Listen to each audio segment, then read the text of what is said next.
நண்டு கிரேவி செய்யலாமா? நண்டை க்ளீன் பண்ணி உடச்சாச்சு. நல்லா பெரிய நண்டு தான்.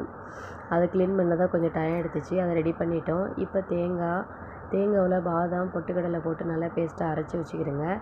வெங்காயம் பெரிய சைஸில் தான் நிறைய கட் பண்ணி வச்சுருக்கிறேன். 3 சைஸ் வெங்காயம் பெருசாக கட் பண்ணிட்டேன். தக்காளி சின்னதாக எடுத்துக்கிட்டேன். பச்சை மிளகாய் காரத்தை அந்த மாதிரி போட்டுக்கிடுங்க. இப்போ நண்டை க்ளீன் பண்ணிவிட்டு பாத்திரத்தில் தேங்காய் எண்ணெய் தான் நான் யூஸ் பண்ணுவேன். தேங்காய் எண்ணெயோட டேஸ்ட்டு நல்லா வேறு லெவலாக இருக்கும்.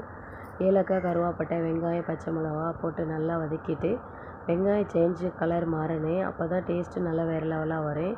உப்பு தேவையான அளவு போட்டு நல்லா வதக்கிக்கிறேங்க. வதங்கினதுக்கப்புறம் தக்காளி அதோடு சேர்த்துக்கிடலாம். இப்போ இஞ்சி பூண்டு பேஸ்ட்டு சேர்க்க போகிறேன்.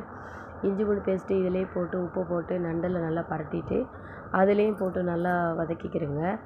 எண்ணெயில் இஞ்சி பூண்டு பேஸ்ட்டு வதக்கி அந்த ஸ்மெல்லு போனதுக்கப்புறம் மிளகாய் தூள் சேர்த்துக்கிடலாம். நண்டுக்கு எப்போவுமே காரமாக வச்சா தான் அதோடைய டேஸ்ட்டுமே வேறு லெவலாக வரும். மிளகாய் தூள் நான் 3 ஸ்பூன் போட்டுக்கிறேன். நீங்கள் காரத்தை அந்த மாதிரி போட்டுக்கிறேங்க. போட்டு நல்லா வதக்கிட்டு இப்போ கரம் மசாலா மட்டன் மசாலா மிளகுத்தூள் மிளகாய் தூள் மஞ்சள் லைட்டாக போட்டு நல்லா வதக்கிக்கிடலாம். நான் இந்த மசாலா மட்டும் தான் நான் சேர்த்தேன், வேறு எதுவுமே சேர்க்கலை. இப்போ தக்காளி அதோடு சேர்த்துட்டு நண்டை அதோடு போட்டு நல்லா வதக்கிக்கிடுவோம். வதங்கினதுக்கப்புறம் இப்போ அரைச்ச தேங்காவையும் அதோட ஊற்றிக்கிடலாம்.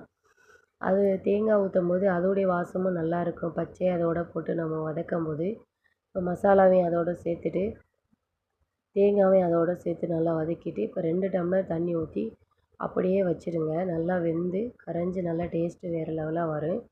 கிரேவி பதத்துக்கு நல்லா வர்ற அளவுக்கு ரொம்ப நேரம் வச்சுருங்க. அப்படியே நான் லோ சிம்லேயே வச்சுட்டு அப்படியே வச்சுட்டேன். பாருங்கள் நல்லா டேஸ்ட்டாக வேறு லெவலாக வந்திருக்கு.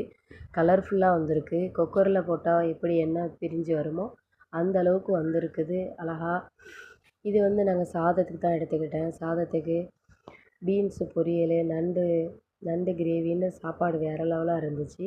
இந்த மாதிரி கூட்டு ரசத்தோடு வச்சு சாப்பிட்டு பாருங்கள். இது புரோட்டா சால்னா சப்பாத்தி இதுக்கெல்லாம் எடுத்துக்கிடலாம். அதுக்கும் டேஸ்ட்டு வேறு லெவலாக இருக்குது. இந்த அளவுக்கு ஹோட்டலில் பண்ணுற மாதிரி நல்லா டேஸ்ட்டாக வரணுன்னா இந்த மெத்தடை பண்ணுங்கள். நல்லா வந்துச்சு. ட்ரை பண்ணி பாருங்கள். அடுத்த ஒரு வீடியோவில் பார்க்கலாம். Okay bye.